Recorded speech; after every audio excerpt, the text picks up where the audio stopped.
Hi, Will here, Managing Director of Agents Army.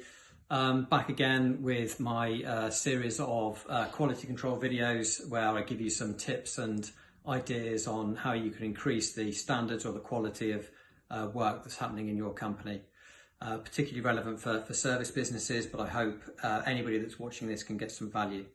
So in the last video, I talked about the site observations that we do, where we go out and see our teams on site and we run through the process and procedures to see how they're working on site and work with them to see if we can analyse any areas of improvement that we can work together to get them to achieve.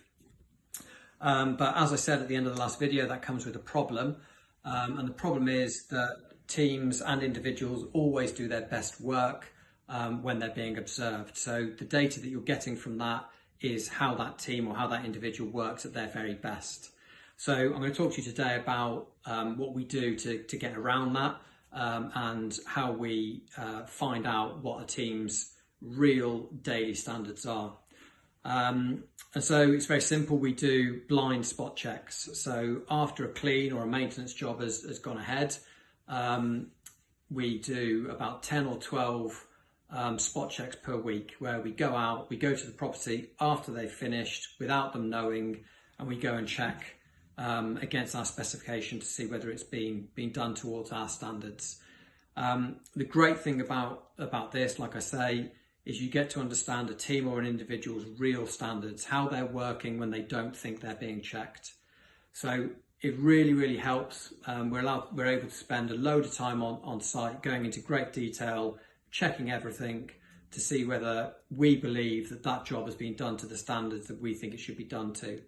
The other great thing about having the spot checks is that although the teams don't know when we're going to do them, they do know that we do them. So just knowing that they may be checked on any job that they do helps to increase those standards, because they do know that there is going to be repercussions if the standards aren't hit.